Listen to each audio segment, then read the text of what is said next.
এই যে ডাটাগুলো তোমরা দেখতে পাচ্ছ, এখান থেকে কিন্তু তোমরা নিজেরাই আন্দাজ করে নিতে পারবে যে এই 2026-এ উচ্চ মাধ্যমিকের রেজাল্ট ঠিক কেমন হতে চলেছে।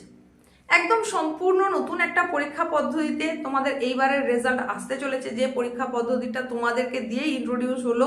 তো এই জায়গায় তোমাদের যে যে প্রশ্নগুলো এসেছিল তার মধ্যে অত্যন্ত গুরুত্বপূর্ণ একটা প্রশ্ন হচ্ছে, ম্যাম রেজাল্ট কেমন হচ্ছে, কবে আসবে রেজাল্ট, সেই সম্পর্কে তো তোমরা বহুবার জানতে চেয়েছো।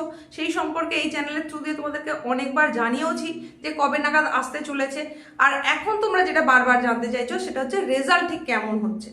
সেখানে তোমাদেরকে কিছু কিছু তথ্য তুলে ধরি, তাহলে তোমরা নিজেরাই বুঝে যেতে পারবে যে ঠিক কেমন রেজাল্ট হচ্ছে। দেখো, তোমরা এইবারে 4th সেমিস্টার মানে একদম ফাইনাল সেমিস্টার সেটা দেওয়া শুরু করলে কবে, সেটা হচ্ছে 12 ফেব্রুয়ারি 2026। আর সেটা চললো কতদিন পর্যন্ত না, একদম 27 তারিখ পর্যন্ত, ফেব্রুয়ারির 27-এ গিয়ে তোমাদের পরীক্ষা শেষ হলো।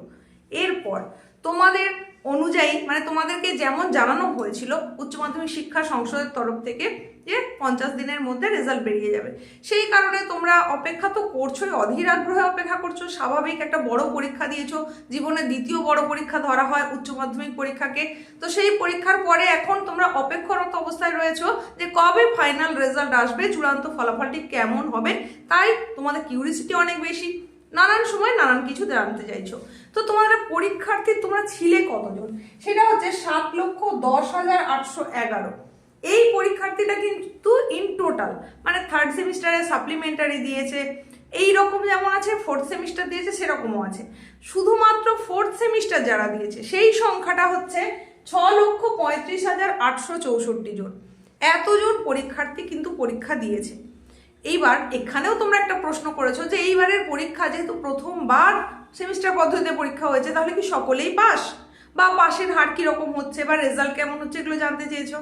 তো দেখো, এমন কি কোনো পরীক্ষা দেখেছো তুমি যেখানে 100-এ 100% পাস করে যায়? এরকম নিশ্চয়ই হয় না। সুতরাং তোমাদের পরীক্ষাতেও যে সকলেই পাস করে যাবে, কেউ কোনো জায়গা থেকে ফেল করবে না, এরকম তো একেবারেই নয়। অনেকেই হয়তো পরীক্ষায় বসেইনি, তাহলে সেগুলো তো এমনিই ফেল। পরীক্ষা যদি না বসে, পরীক্ষা যদি না দেয়, তাহলে সেখানে পাশ করানোর কি কোনো জায়গা থাকবে? থাকবেই না। সুতরাং সেগুলো যেমন ফেল থাকছে, পরীক্ষা দিয়েছে সেখানেও কিন্তু বেশ কিছু ফেল থাকবে। এবং সেই যে পরিসংখ্যানটা তোমাদেরকে দেব সেটা নিতান্তই যে কম এমন কিন্তু একেবারেই নয়। তবে আশার বাণীও অতি অবশ্যই শোনাবো, নিরাশা হওয়ার মতন বা হতাশ হয়ে যাওয়ার মতন পুরো ব্যাপারটা এমনও নয়। তোমাদের কিন্তু পাশের হার বাড়ছে, হ্যাঁ, সার্বিকভাবে পাশের হার বাড়ছে, কিন্তু খুব যে ভালো রেজাল্ট বলতে যেটাকে বোঝানো যায় সেরকম রেজাল্ট কিন্তু খুব বেশি হচ্ছে না। তাহলে পাস পার্সেন্টেজটা বেড়ে যাচ্ছে, কিন্তু খুব ভালো মার্কস পেয়ে পাস করা এইরকম সংখ্যাটা কিন্তু খুব একটা হচ্ছে না। যারা আর্টস স্ট্রিমের রয়েছে তাদের জন্য কিন্তু চিন্তাভাবনাটা একটু কম, কারণ আর্টসের অধিকাংশ জনই কিন্তু পাস করে যাচ্ছে। দু একটা সাবজেক্ট ছাড়া, যেমন ইতিহাস, ইংরেজি, এইগুলোতে নাম্বার কম আসছে এবং ইংরেজিতে বেশ কিছু ফেলও হচ্ছে।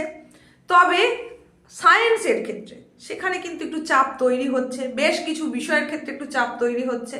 তবে যারা এই যে পরীক্ষাটা তোমরা দিয়েছো, কিছু কিছু সাবজেক্ট 40-এর ওপরে দিয়েছো, কিছু কিছু দিয়েছো যেটা 35-এর ওপরে, প্র্যাকটিক্যাল বেসড যেগুলো সেগুলো 35-এর ওপরে। তো এইখানে পাস পার্সেন্টেজ বাড়ছে, আমি যেমন বললাম, তেমনি ফেল কারা করছে সেটা হচ্ছে যারা মিনিমাম 40-এর মধ্যে যে পাস মার্কস যেটা 12, সেখানে যারা 8 পাচ্ছে না, 8, 9 যারা পাচ্ছে না, 9 পেলে তো অবশ্যই পাস করবে, 8 যারা পাচ্ছে না তারা কিন্তু ফেলের দিকেই যাচ্ছে, মানে তাদের রেজাল্টটা ধরে নিতে পারো ফেলই হচ্ছে।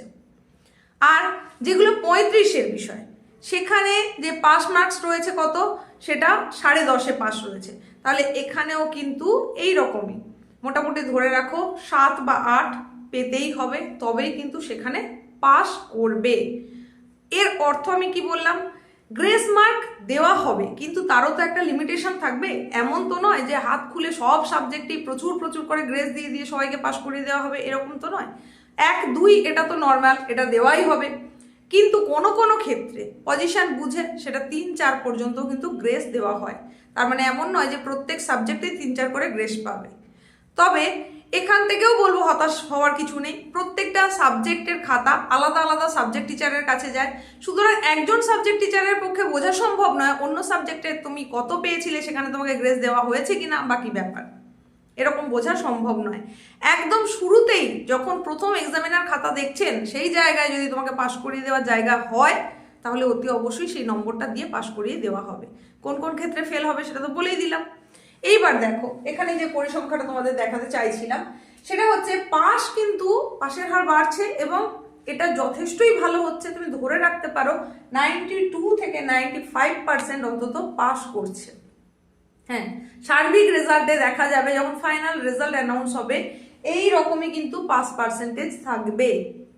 তাহলে এটা তো আমি বোঝাতে পারলাম। আর এখানে তোমাদের দেখিয়ে দিয়েছি যে 8 বা 9 কিছু কিছু কোন কোন ক্ষেত্রে সেটাও বললাম, যে 40-এর মধ্যে কত বা 35-এর মধ্যে কত, এই নম্বরগুলো পেলেই কিন্তু পাস করে যাচ্ছে।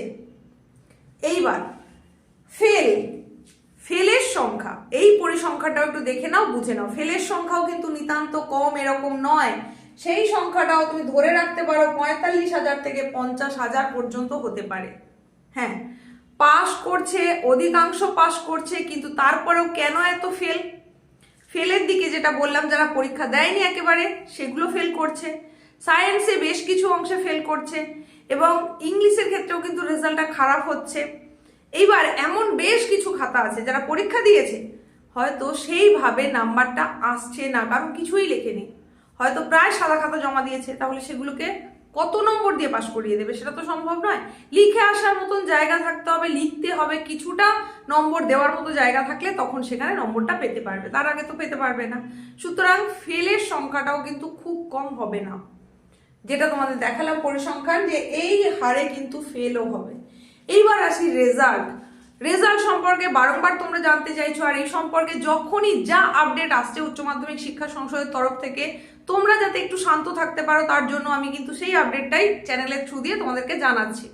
এর আগে তোমাদের জানিয়েছিলাম যে প্র্যাকটিক্যাল এবং প্রজেক্টের নাম্বার, যেটা অনলাইন সাবমিশনের লাস্ট ডেট একদম বেঁধে দেওয়া হয়েছিল, সেই ডেটটা তোমাদের জানিয়েছিলাম। তারপর ডেট এক্সটেনশন হয়েছে, তখনও আমি তোমাদের বলেছি না, এপ্রিলে তোমাদের রেজাল্ট আসবে না, ভোটের আগে তো কোনোভাবেই রেজাল্ট আসবে না। আর এই যখন ডেট এক্সটেনশন হলো তখন প্র্যাকটিক্যাল এবং প্রজেক্টের নাম্বারই যদি না সেখানে ইনপুট হয়, অনলাইন সাবমিশন হয়, সেটার ওপরেও তো ডিপেন্ড করছে অনেক কিছু, কারণ তোমাদের মার্কশিটে তো এগুলোও থাকবে, থার্ড সেমিস্টারের মার্কস থাকবে, ফোর্থ সেমিস্টারের মার্কস থাকবে, প্রজেক্টের নাম্বার, প্র্যাকটিক্যালের নম্বর, সব মিলিয়েই তো গোটা মার্কশিটটা হবে। সুতরাং এই নাম্বারটা যদি না এখনো আপলোড হয় তাহলে মার্কশিটটা প্রিন্ট হতে পারছে না।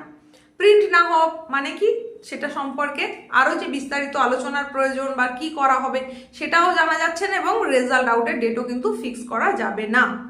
সুতরাং তোমরা ধরে রাখো এই এপ্রিলে কোনোভাবেই আসছে না, কারণ এই প্র্যাকটিক্যাল এবং প্রজেক্টের নাম্বার, অনলাইন সাবমিশনের ডেট এক্সটেনশন হতেই আছে।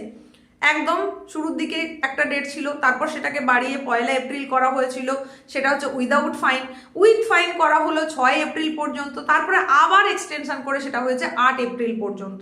সুতরাং এখনো পর্যন্ত এই নাম্বার সাবমিশনই চলছে।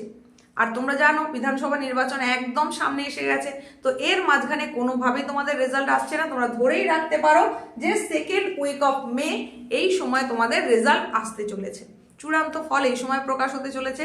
আশা করছি তোমাদের সমস্ত প্রশ্নের উত্তর দিতে পেরেছি। এর পরেও যদি তোমাদের কোনো প্রশ্ন থেকে থাকে তাহলে অতি অবশ্যই তোমরা সেটা কমেন্ট সেকশনে এসে জানতে চাইতে পারো। আর কোনো আপডেট রেজাল্ট সংক্রান্ত যদি এসে থাকে তৎক্ষণাৎ অবশ্যই তোমাদেরকে জানিয়ে দেবো। প্রত্যেকের রেজাল্ট আশা করছি ভালো হবে, সেই শুভকামনার সঙ্গে আজকের মতো এখানেই শেষ করলাম।